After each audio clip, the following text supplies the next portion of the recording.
السلام علیکم ورحمۃ اللہ وبرکاتہ۔ اعوذ باللہ من الشیطان الرجیم، بسم اللہ الرحمن الرحیم۔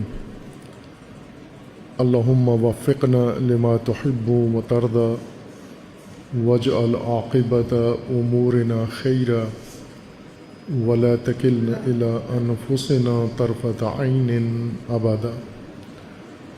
رب ادخلنی مدخل صدق واخرجنی مخرج صدق واجعل لی من لدنک سلطانا نصیرا۔ سعادت نصیب ہوئی ہے اللہ تعالیٰ کی جانب سے آپ مومنین کی خدمت میں حاضری کی صورت میں، اور آپ کی زیارت ہوئی، اور آپ کی ہمت سے یہ مکان مقدس، یہ عبادت گاہ جو آپ نے قائم کی ہے، اس کے اندر بھی توصیف تو سنی ہوئی تھی، لیکن آج دیکھنے کا بھی موقع ملا۔ الحمدللہ باہمت مومنین ہیں جو ارادہ کرتے ہیں، اللہ توفیق دیتا ہے اور اسے انجام دے دیتے ہیں اور پایۂ تکمیل تک پہنچاتے ہیں۔ جو موضوع آپ کی خدمت میں عرض کرنا ہے مختصر وقت کے اندر، اس کا عنوان ہے ائمہ معصومین، ائمہ اطہار علیہ السلام کی طرف سے بیان، خصوصی اہتمام کے ساتھ موضوع بیان کیا گیا ہے، وہ ہے فرصت شناسی۔ فرصتیں کیا ہوتی ہیں اور فرصتوں کی اہمیت کیا ہے، فرصتوں کے متعلق مومنین کا فریضہ کیا ہے۔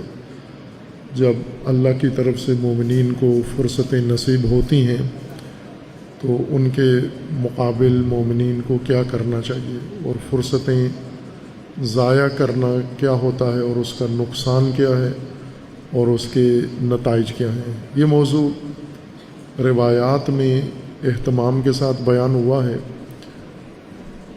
فرصت کا پہلے میں معنی کر دوں تاکہ آگے بات جب بڑھے تو آسانی ہو جائے، چونکہ اردو زبان میں فرصت فے رے سواد تے، فرصت انگلش میڈیم پڑھے ہوئے لوگوں کے لیے یہ ضروری ہے وضاحت کرنا، عربی کا لفظ یا اردو کا لفظ یا فارسی کا۔ فے رے اردو حروف تہجی کے لحاظ سے، سواد اور تے فرصت ہے۔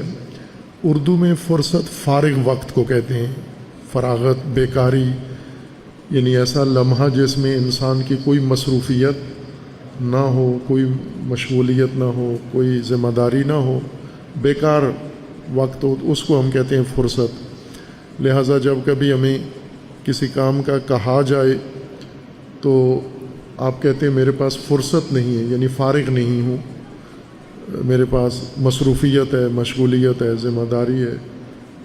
فرصت اردو میں بالکل اور معنی ہے اور ہونا چاہیے، اردو والوں کو حق بنتا ہے کہ جس کا مرضی ہے نام فرصت رکھ دیں، بیکاری کا نام فرصت رکھ دیں، فراغت کا نام فرصت رکھ دیں، کسی بھی چیز کا نام فرصت رکھ دیں۔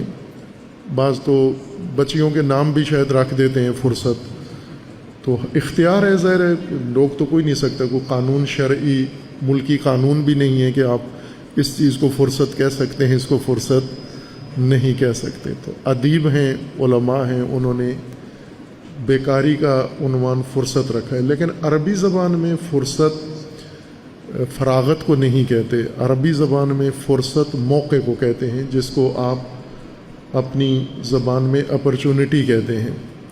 یہ عربی زبان کا اپرچونٹی کا متبادل اور ترجمہ فرصت عربی میں کہلاتا ہے۔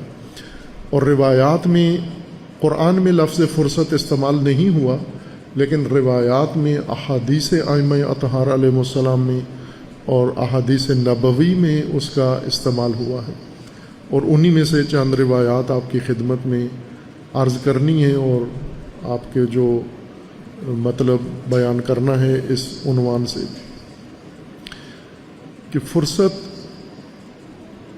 تاریخ میں ائمہ اطہار نے یہ جو فرصت کو عنوان قرار دیا ہے اور فرصت کے بارے میں تاکید فرمائی ہے، رہنمائی فرمائی ہے، تعلیمات دی ہیں، اس کی وجہ یہ تھی کہ ائمہ اطہار علیہ السلام کو اور ان سے پہلے انبیاء کرام علیہ السلام کو ایک بڑی جو سماجی مشکل پیش آتی تھی معاشرے کے اندر لوگوں کی طرف سے، وہ فرصتیں ضائع کرنا تھا، فرصت سوزی۔ یہ ایک بڑا بحران بن گیا تھا ائمہ اطہار کے لیے کہ جن لوگوں سے ائمہ کا پالا پڑا ہوا تھا، یا جو لوگ ائمہ اطہار کے قیادت میں تھے یا زیر سرپرستی تھے، ان میں باقی مشکلات کے علاوہ ایک مشکل یہ تھی کہ فرصتوں سے فائدہ نہیں اٹھاتے تھے اور فرصتوں کی قدر نہیں کرتے تھے، فرصتوں کو غنیمت نہیں سمجھتے تھے اور فرصتوں کے مطابق بر وقت اقدام نہیں کرتے تھے۔ اس لیے یہ تاکید زیادہ فرمائی ہے، خصوصاً امیر المومنین علیہ الصلاۃ والسلام نے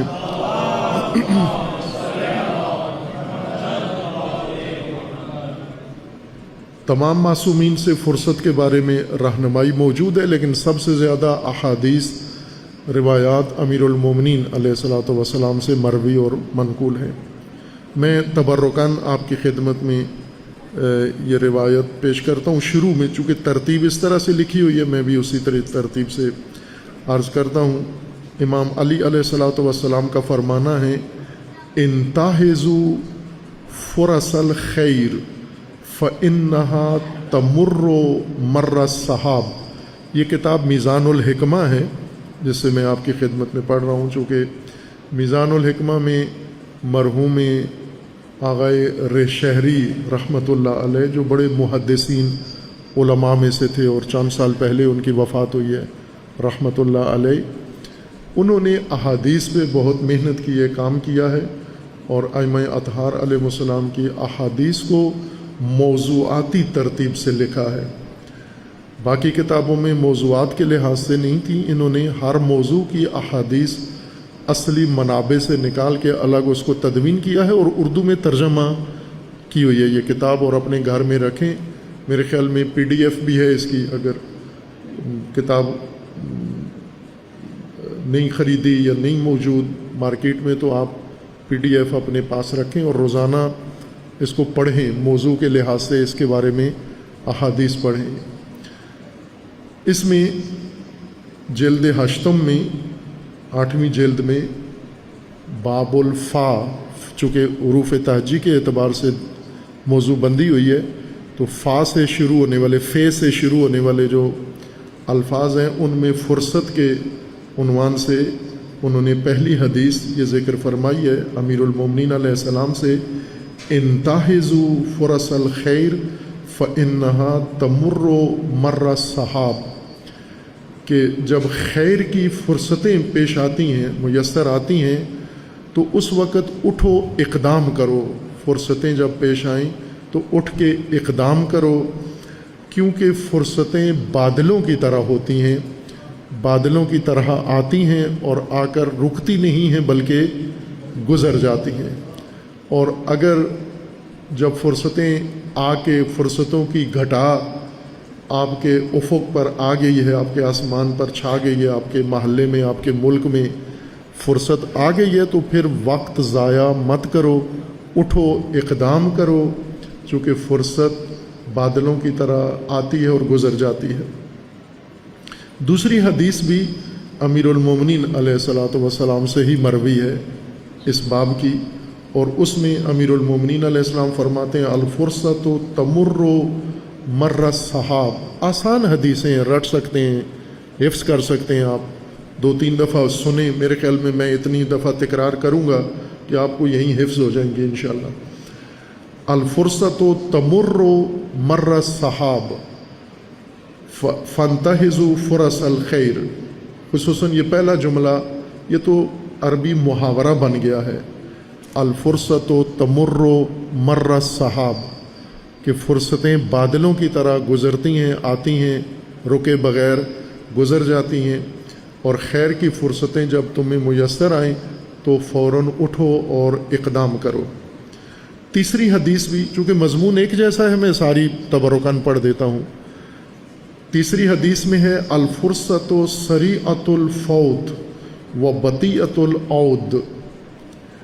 یہ بھی امیر المومنین علیہ السلام سے ہے کہ فرصت بہت جلدی ختم ہونے والی چیز ہے. فرصت کی عمر لائف بڑی تھوڑی سی ہوتی ہے. مختصر سے وقت کے لیے فرصت پیدا ہوتی ہے, قائم رہتی ہے اور پھر اپنے مقررہ وقت میں ختم ہو جاتی ہے. لمبی دراز عمر اللہ نے فرصتوں کے لیے نہیں رکھی, مختصر عمر رکھی ہے ان کی. سریعت الفوت, فرصت جب پیدا ہوتی ہے تو بس اب آپ انتظار کرو کہ فوت ہونے والی ہے, ختم ہونے والی ہے, چونکہ پیدا ہو کے یہ زیادہ دیر زندہ نہیں رہتی, قائم نہیں رہتی. وبطیعۃ العود, اور فرصت کی دوسری خصوصیت یہ ہے کہ بہت دیر کے بعد پلٹ کر آتی ہے, صدیوں بعد پھر دوبارہ میسر آتی ہے.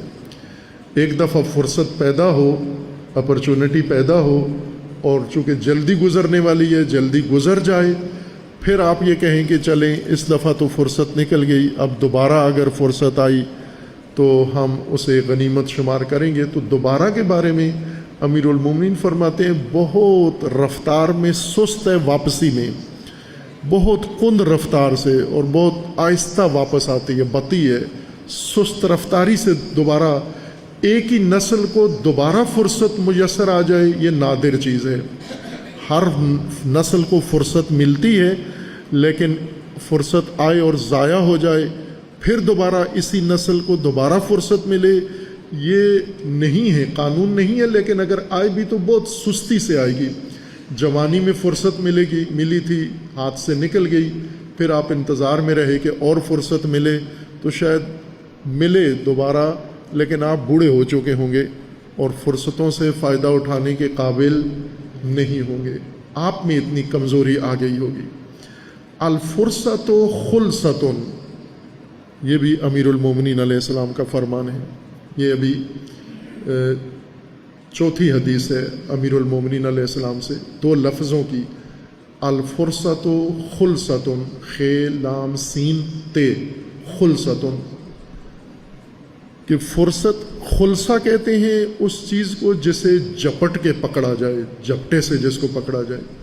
کچھ چیزیں ہوتی ہیں جنہیں انسان ایک معمول کے مطابق آہستہ سے سہولت کے ساتھ آسانی کے ساتھ ٹھہر کے کسی چیز کو پکڑتا ہے. پرندے پکڑے ہوں گے بچپن میں, ابھی تو نہیں پکڑے ہوں گے چونکہ زیادہ تر بزرگ تشریف فرما ہیں, تو لیکن بچپن میں کرتے ہیں, سارے کام کرتے ہیں کہ پرندے پکڑتے ہیں, چڑیا پکڑتے ہیں. کبوتر زیادہ لاہور والوں کا شوق ہے, کبوتر پکڑتے ہیں. تو کبوتر کو جپٹ مار کے پکڑتے ہیں, ایک دم سے وقت ضائع کیے بغیر جپٹے سے پکڑتے ہیں. یہ جپٹا مارنے کو خلصہ کہتے ہیں, خ لام سین, خلصہ جپٹا مارنے کو کہتے ہیں. اس وجہ سے وہ شکار جو جپٹ کے پکڑا جاتا ہے اس کو خلصہ کہتے ہیں. تو امیر المومنین فرماتے ہیں کہ فرصت وہ چیز ہے, وہ شکار ہے جس کو جپٹے سے پکڑنا ہوگا آپ کو. اگر آپ تیاری کریں اور معمول کے مطابق آئیں اور وقت ضائع کر کے آئیں اور آرام سے چل کے آئیں تو یہ پرندہ, یہ شکار آپ کے ہاتھ سے اڑ چکا ہوگا. جب آپ پہنچیں گے اس تک تو اس وقت تک اڑ چکا ہوگا. اس لیے خوبصورت تشبیہ امیر المومنین علیہ السلام نے فرصت کی دی ہے کہ فرصت خلصہ ہے, ایسا شکار ہے کہ جپٹ کے پکڑ لیا تو آپ کے ہاتھ آئے گا, اگر آپ نے تھوڑا سا بھی وقت ضائع کیا تو یہ شکار اڑ جائے گا, یہ پرندہ تمہارے ہاتھ میں نہیں آئے گا. اس کے علاوہ امیر المومنین علیہ السلام سے اسی بارے میں ایک دیگر حدیث ہے, 5ویں حدیث. الفرصۃ غنم, فرصتیں غنیمت ہوتی ہیں. غنیمت غیر متوقع چیزوں کو کہتے ہیں, جو قیمتی چیز انسان کے ہاتھ آ جائے, جو ہماری کوشش سے نہ ہاتھ آئی ہو, ہماری کوشش کے بغیر ہمیں مل گئی ہو. جو مثلا آپ محنت کاروبار کرتے ہیں, کاروبار سے آپ منافع کماتے ہیں, یہ غنیمت نہیں ہے, یہ منافع ہے. اس کے لیے آپ نے جان ماری ہے, اس کے لیے آپ نے وقت دیا ہے, اس کے لیے آپ نے تگ و دو کی ہے, دوڑ دھوپ کی ہے, تو یہ غنیمت نہیں ہے. غنیمت وہ چیز ہے جو آپ کو توقع بھی نہیں تھی اور کوئی ایسا امکان بھی نہیں تھا کہ یہ مال مجھے مل جائے. اچانک غیر متوقع طور پر نامعلوم اسباب کی وجہ سے آپ تک یہ پہنچایا یہ مال، اس کو غنیمت کہتے ہیں۔ لہذا زمین آپ پانی کے لیے کنواں کھود رہے ہیں، نیچے سے خزانہ نکل آئے تو اس کو غنیمت کہتے ہیں۔ یا جنگ میں آپ نے دشمن پر حملہ کیا دشمن کو بھگانے کے لیے، اور وہ اپنا مال بھی آپ کو دے گیا، وہ مال جو آپ کے ہاتھ آ گیا وہ غنیمت کہلاتا ہے۔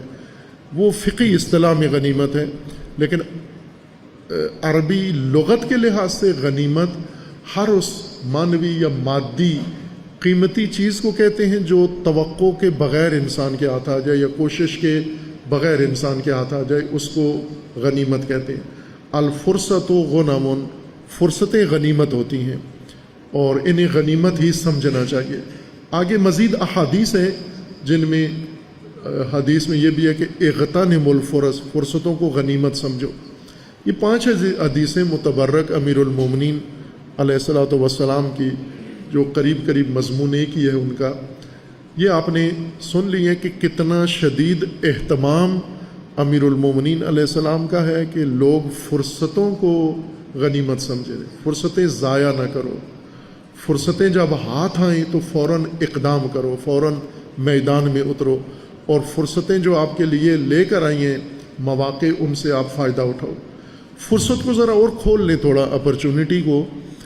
فرصت عربی اصطلاح کے مطابق، اردو والی فرصت تو ہمیں معلوم ہے کہ فراغت اور بیکاری اور بغیر کسی مصروفیت کے فارغ وقت جو ہے وہ فرصت ہے، لیکن عربی فرصت اور اہل البیت علیہ السلام کی زبان مبارک سے بیان شدہ فرصت کا معنی یہ ہے کہ وہ وسائل، اسباب، حالات، امکانات، افراد، یہ سارے جب مل جائیں، اکٹھے ہو جائیں ایک جگہ، جو آپ کا مقصد، جو آپ کے مد نظر ہے، وہ مقصد آپ کا پورا کرنے کے لیے اگر یہ ساری چیزیں اکٹھی ایک وقت میں ہو جائیں، ایک زمانے میں ہو جائیں، اس موقع کو جس کے اندر تمام اسباب اور تمام وسائل موجود ہیں، اس موقع اور ٹائم کو فرصت کہا جاتا ہے۔ فرصت اپنے ہمراہ اسباب لے کر آتی ہے، فرصت اپنے ہمراہ وسائل لے کر آتی ہے، فرصت ہر مادی معنوی آمادگی کی چیز فراہم کرتی ہے۔ تاریخ میں اگر ہم مطالعہ کریں، خصوصاً ائمہ اطہار علیہ السلام کی تاریخ میں، تاریخ ائمہ میں، تاریخ امامت میں، تو یہ دردناک باب ہمیں اس میں زیادہ نمایاں نظر آتا ہے کہ فرصتیں فراوان اللہ تبارک و تعالیٰ کی طرف سے، جس طرح قانون ہے اللہ کا کہ ہر قوم کو، ہر نسل کو اللہ فرصتیں فراہم کرتا ہے، یہ فرصتیں ہر نسل کو فراہم ہوئیں، لیکن جنہیں فرصتیں ملی انہوں نے فرصت شناسی نہیں کی، فرصتوں کا ادراک ہی نہیں کیا، انہیں احساس ہی نہیں ہوا کہ یہ فرصت ہے ہمارے پاس، شعور ہی نہیں تھا کہ یہ فرصت ہے ہمارے پاس۔ جیسے فصل کاشت کرنے کی فرصت آتی ہے، موقع آتا ہے، زمانہ آتا ہے، وقت ہوتا ہے، سال میں 2 دفعہ 2 فصلیں کاشت کرنے کا موسم آتا ہے، لیکن دکاندار ان کو نہیں پتہ ہوتا کہ یہ کاشتکاری کا وقت آ گیا ہے، اس وقت منجی کاشت کرنی ہے، چاول کاشت کرنا ہے، گندم کاشت کرنی ہے، یا ہم نے مکئی کاشت کرنی ہے، خریف کی فصل کاشت کرنی ہے، ربیع کی فصل کاشت کرنی ہے۔ ملازمین جو دفتروں میں کام کر رہے ہیں، بابو، ان کو پتہ ہی نہیں ہوتا کہ یہ کاشتکاری کا وقت آیا ہوا ہے، لیکن کسانوں کو پتہ ہوتا ہے، انہیں وقت معلوم ہوتا ہے کہ اب اس وقت سے اس وقت تک یہ کاشتکاری کا وقت ہے، چونکہ ابھی موسم بالکل آمادہ ہے، ٹیمپریچر بالکل آمادہ ہے، ہر چیز زمین آمادہ ہے، کاشتکاری کے لیے سب کچھ مہیا ہے، لہٰذا وہ فوراً وقت سے فائدہ اٹھا کے اسی موسم کے اندر بیج کاشت کر دیتے ہیں اور پھر وہ بیج اگاتا ہے، جس سے دکاندار بھی اور بابو بھی اور سارے لوگ جن کو پتہ بھی نہیں ہے کہ یہ کاشتکاری کی فصل ہے، یہ موقع یا فرصت ہے، انہیں بھی ثمر اس کا مل جاتا ہے۔ اگر ایک آدمی فرصت شناس ہو اور 100 آدمی فرصت ناشناس ہوں، 100 بندے ایسے ہوں جنہیں فرصتوں کا کوئی پتہ نہیں کہ فصل کب کاشت ہوتی ہے، کب کاٹی جاتی ہے، لیکن ایک کسان کو پتہ ہو اور وہ اس فرصت سے فائدہ اٹھا کے بیج کاشت کرے تو یہ 100 آدمیوں کا غلہ اور 100 آدمیوں کی خوراک وہ ایک فرصت شناس آدمی فراہم کر دیتا ہے. لیکن اگر وہ 100واں آدمی بھی انہی کی طرح ہو، وہ بھی غافل ہو، اس کو پتہ ہی نہ ہو فرصت کب ہے اور کیسے ہے، وہ بھی ضائع کر دے، تو یہ سب بھوک مریں گے، قحط ہوگا، فصل نہیں اگے گی اور غلہ اور ضرورت ان کی پوری نہیں ہوگی. اس لیے فرصت شناسی ائمہ اطہار نے ذکر فرمائی، چونکہ اللہ تبارک و تعالیٰ کا قانون ہے کہ اللہ نے تمام فرصتیں مادی و معنوی مختلف شکلوں میں متبادل صورتوں میں ہر نسل کے لیے مقرر فرمائی ہیں.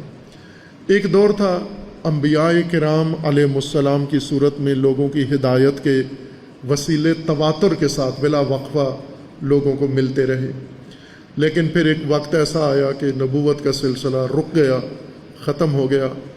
تو اب یوں نہیں کہ نبوت انبیاء ایک زمانے تک تو لوگوں کو یہ نعمت میسر تھی اللہ کی ہدایت کے وسیلے، لیکن بعد میں آنے والے انسانوں کے لیے یہ ہدایت کے وسیلے اب نہیں مبعوث نہیں ہوتے، اب کوئی نبی نہیں آئے گا.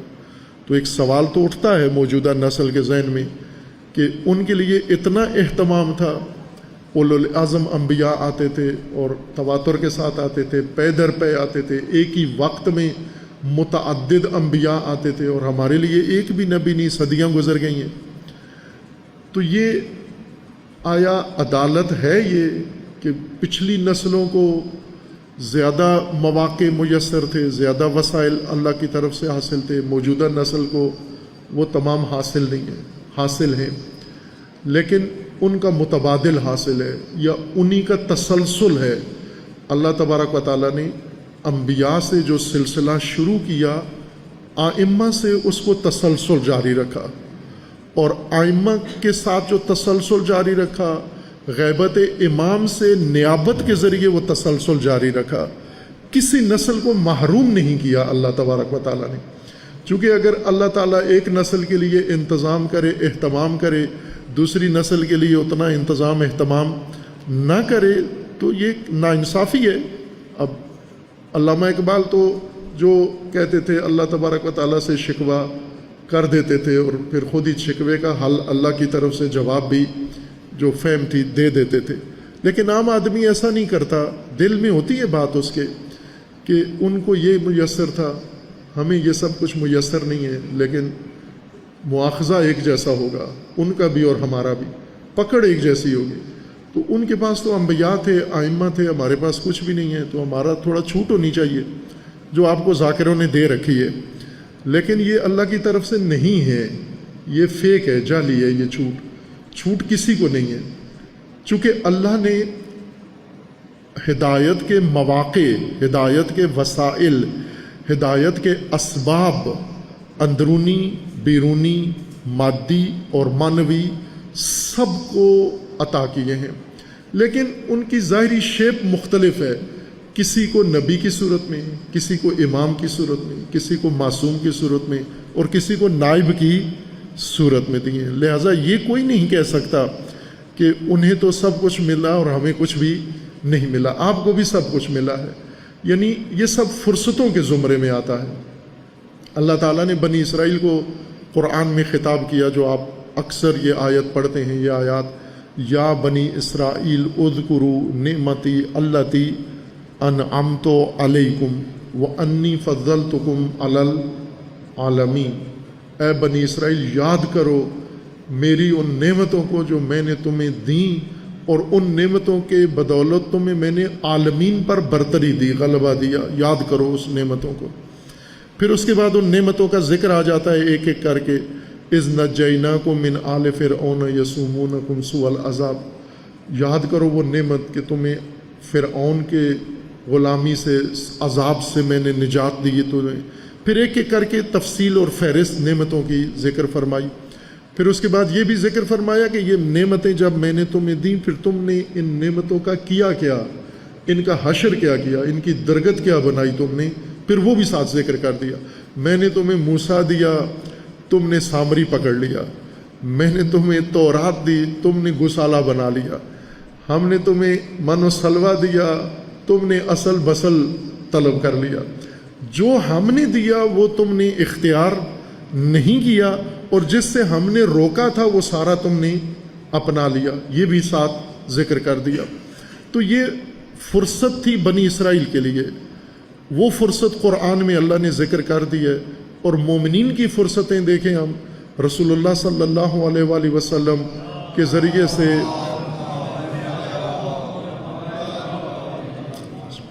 اللہ تبارک و تعالیٰ نے سب سے بڑی نعمت اپنی ہدایت کا وسیلہ، سب سے بڑا وسیلہ مومنین کو عطا کیا. قرآن جامع ترین کتاب مومنین کو عطا کیا.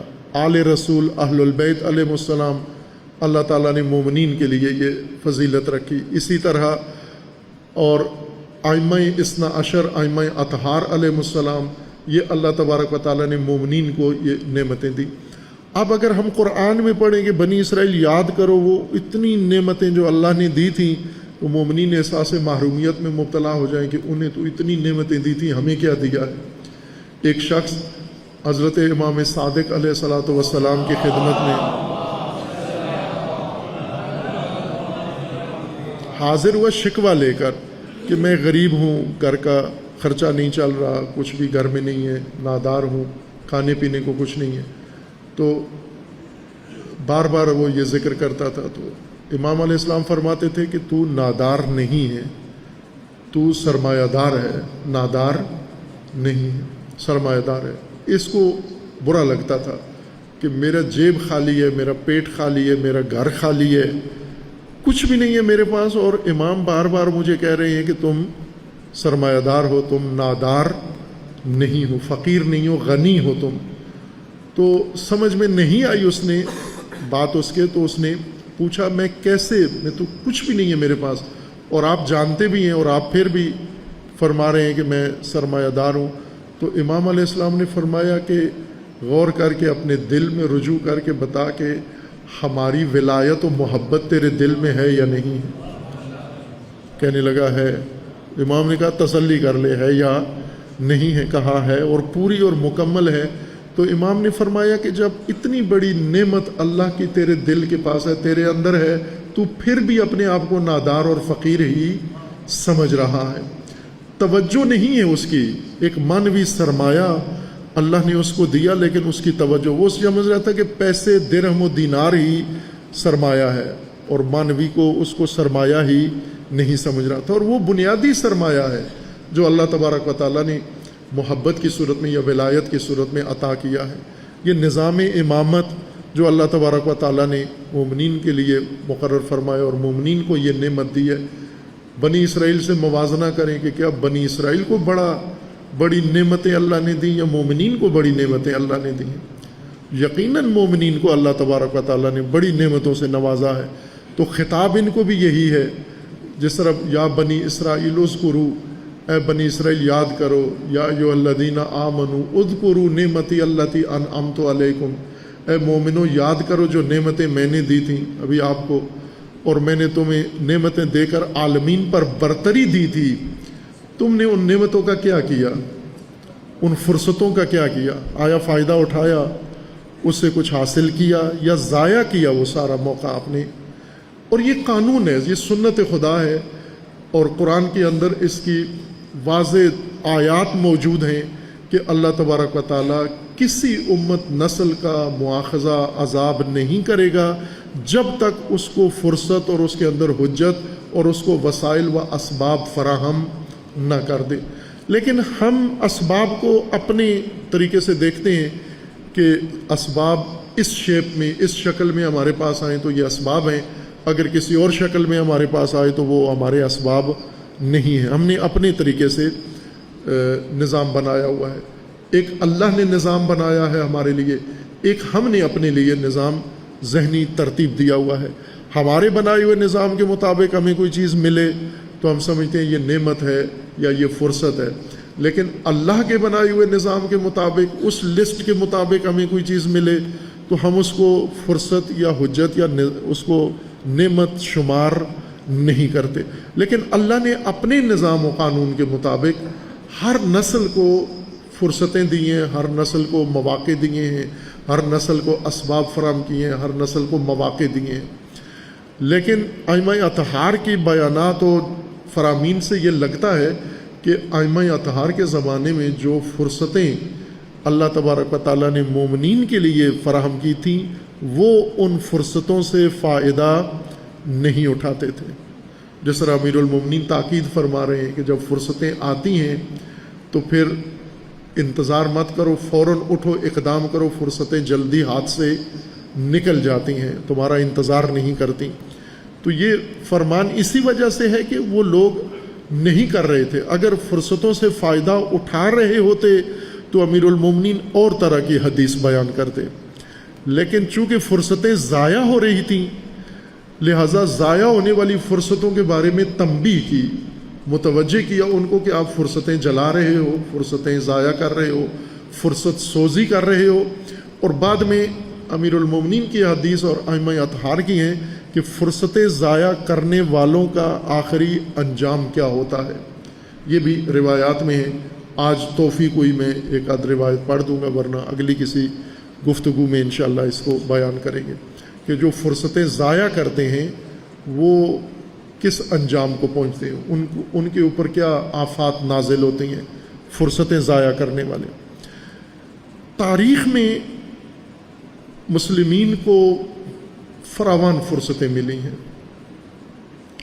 اور فرصتوں سے آئی ہوئی فرصتوں سے دشمنوں نے فائدہ اٹھا لیا. مثلا تاریخ اسلام کا جو بہت اہم باب ہے بنو امیہ.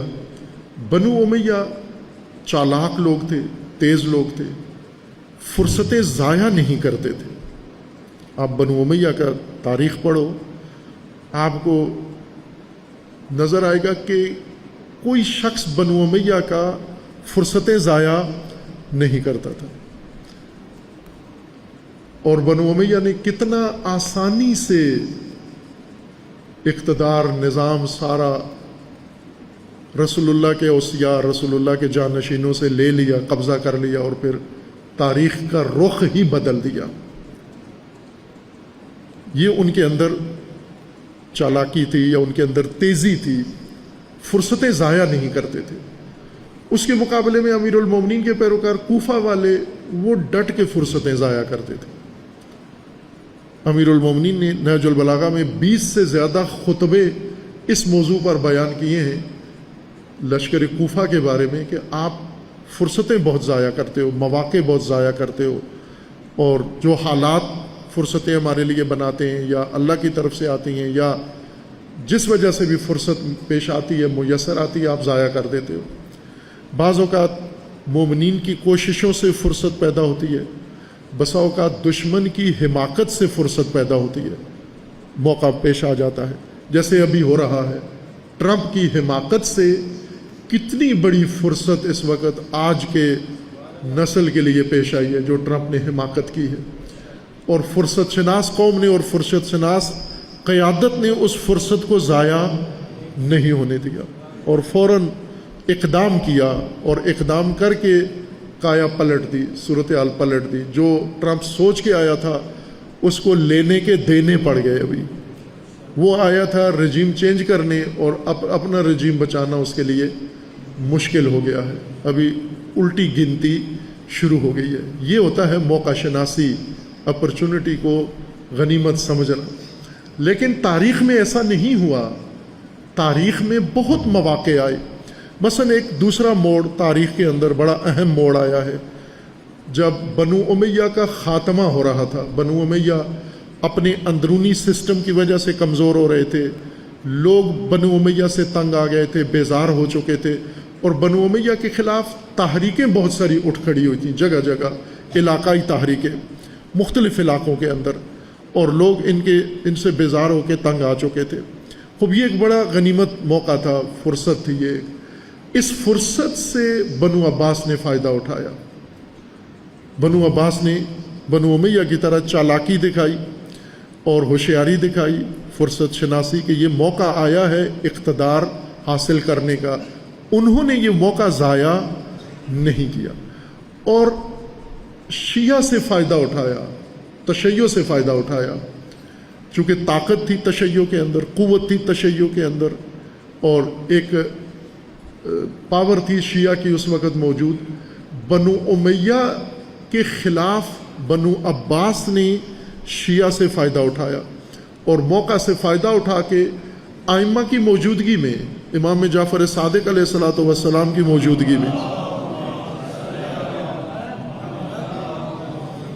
یہ تبدیلی جو آئی، بنو امیہ ہٹے اور بنو عباس آئے، یہ دور امامت امام صادق علیہ السلام کا تھا، اس دور میں یہ تبدیلی ہوئی ہے۔ اب امام صادق علیہ السلام موجود ہیں، شیعہ بھی موجود ہیں، بنو عباس بھی موجود ہیں، بنو امیہ بھی موجود ہیں۔ بنو امیہ ختم ہو رہے ہیں، بنو عباس اقتدار میں آنے کی تیاریاں کر رہے ہیں، اور ادھر ائمہ اطہار علیہ السلام کے جو ساتھی ہیں، پیروکار ہیں، شیعہ ہیں، جو امامت پر نظریہ رکھتے ہیں، یہ بھی موجود ہیں اور طاقتور ہیں، کمزور نہیں ہیں، طاقتور تشیع ہے۔ یہ دو خطے ایسے تھے جہاں پر بہت مضبوط تشیع تھا، ایک کوفہ اور ایک خراسان۔ خراسان سے ابو مسلم خراسانی یہ آیا، اس نے شیعہ پاور اکٹھی کی، طاقت جمع کی ساری، اور بنو عباس کے لیے لشکر بنا کے اسی کے ہاتھوں بنو امیہ ختم ہوئے، ابو مسلم خراسانی کے ہاتھوں۔ دوسرا بڑا لشکر، طاقتور لشکر کوفہ سے اٹھا، پورے عراق سے، اور وہ ابو سلمہ کے، یہ بھی ایک شیعہ لیڈر ہے کوفہ کا، اس نے وہاں کی طاقت اکٹھی کی۔ یہ دونوں جرنیل، انہوں نے لاکھوں افراد جمع کر کے اور جنگ کی، اور بنو امیہ کی آخری جو رمق تھی وہ بھی ختم کر دی، طاقت ساری ختم کر دی، اور انہیں ختم کر دی، اور اقتدار بنو عباس کے پاس چلا گیا، جبکہ امام صادق علیہ السلام موجود ہیں وہاں پر، امام موجود ہیں۔ اور انہی نے، یہ ابو مسلم خراسانی اور ابو سلمہ نے ایک اور بنو ہاشم کے ایک گروہ کے ساتھ مل کر، بنو ہاشم کا ایک گروہ وہ بھی فعال تھا، اور بنو عباس ان سے بھی استفادہ کر رہے تھے۔ انہوں نے امام صادق علیہ الصلوۃ والسلام کو دعوت دی کہ آپ بھی ہمارے ساتھ شامل ہو جائیں، آپ بھی اس بنو ہاشم کے اس فرد کی بیعت کر لیں جو امام کے رشتہ داروں میں سے تھا، ظاہر ہے آپ کے بقول کزن شمار ہوتے تھے، کہ یہ خلیفہ بنے گا، یہ قائد بنے گا۔ اور یہ بنو عباس نے اس کو تیار کیا ہوا تھا کہ آپ آگے بڑھو، آپ تشیع کو میدان میں لاؤ، تشیع میدان میں آ جائے، لیکن امام صادق کی طرف نہیں جانے دینا، آپ نے سارا بائی پاس کر کے سارا ادھر لے آنا ہے۔ انہوں نے باقاعدہ نشست رکھی رات کے وقت، روایت کے اندر پورے الفاظ ہیں، موقع محل ہے، یہ میٹنگ انہوں نے بلائی ایک خفیہ جگہ پر۔ امام علیہ السلام نہیں آنا چاہ رہے تھے، دباؤ ڈال کے امام کو لے کر آئے، امام آئے، اور اس میں بیٹھے ہوئے یہ سارے بنو ہاشم، بنو عباس بھی بنو ہاشم ہی تھے ظاہر ہے، لیکن بنو ہاشم کے دو سلسلے تھے، ایک بنو عباس اور ایک بنو ابو طالب کہہ لیں آپ، جو بنو ابی طالب جو تھے، حضرت ابو طالب کی اولاد سے جو تھے، اور جو عباس عبد المطلب کی اولاد، عباس ابن عبد المطلب چچا کی اولاد میں سے تھے۔